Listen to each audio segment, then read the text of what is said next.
My name is Mark. I'm an ambulance driver. Most nights it's just routine. Sirens, traffic, trauma. But one call a few weeks ago broke that routine.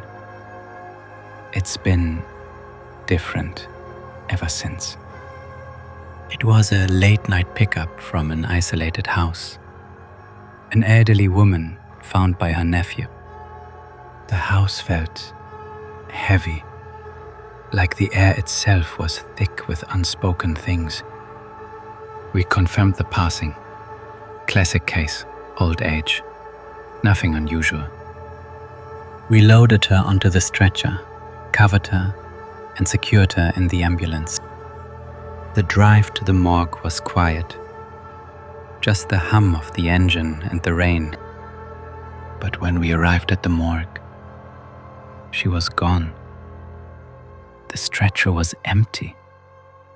Just gone, like she'd never been there. My partner and I searched. We tore the ambulance apart. Nothing. Zero. Management blamed us, of course. Said we hadn't secured the body properly. We got a warning. A few days off. I just wanted to forget it. My first night back home, I tried to relax. Put on some TV, made a quick dinner. Then the TV flickered. Not just a glitch, a full burst of static, then back to normal. I froze. My apartment always felt quiet, but this was a different kind of quiet. Every creak of the building, every distant siren suddenly stood out. I shrugged it off. Old building, old wiring, nothing to worry about. But later, in bed, I heard it. A faint drip. Drip. Drip. I checked the bathroom, kitchen, no leaks. But the dripping continued. It sounded like it was coming from inside the walls. Days turned into a week. The dripping stopped, but other things started. Objects would be moved. A book, a mug, my keys. Always just enough to make me doubt myself. Had I left it there? Then I started seeing things. Quick movements in my peripheral vision. I was barely sleeping. Every shadow, every sound set me on edge.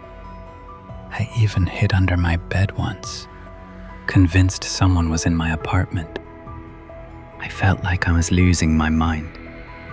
No one believed me. Not my partner, not my friends. But I couldn't shake it. That missing corpse, it had to be connected. I started digging.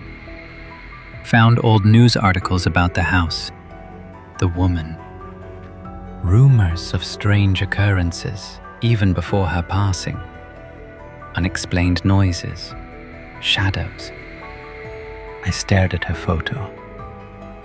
Her eyes seemed to hold a secret, a warning. Then, a breath on my neck, cold, rancid, like grave air. I spun around. Nothing, just the empty room, my own shaking breath. I felt it then. It wasn't just in my head anymore. I started barricading my door at night, checking locks constantly. I slept with the baseball bat beside my bed. Not that it would do any good. I bought cheap security cameras, anything to prove I wasn't crazy. And then, it happened.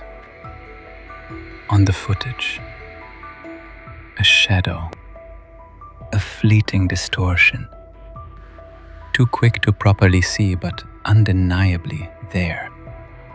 It wasn't a trick of the light. It wasn't me imagining things. It was real. And it was here, in my home. I went back to the old woman's house in the middle of the night. I had to. I felt pulled there, like something was waiting. The door was unlocked. Just like that first night. The air inside was freezing, even colder than outside.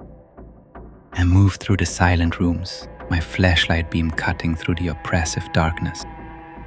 Every shadow seemed to stretch, to pull at the edges of my vision. And then, reflected in an old mirror, I saw it. The old woman, standing directly behind me. I screamed, dropped the flashlight. The room plunged into black. I stumbled backward, searching for a wall, anything to guide me. My hand brushed against something cold, something soft and fibrous. It was the sheet, the one we'd covered her with.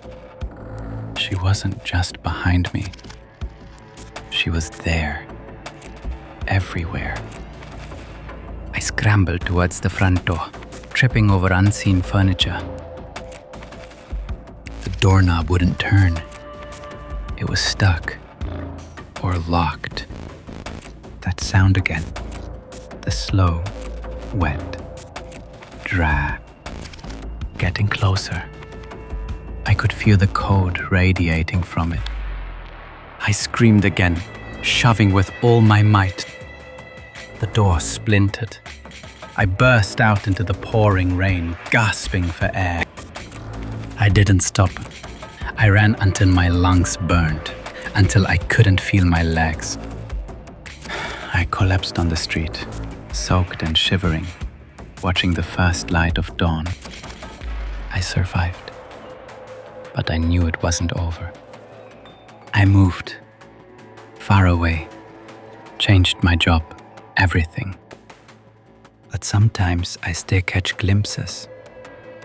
A flicker in my peripheral, a sudden chill, even on a warm day, the smell of decay, and the reflection in the window.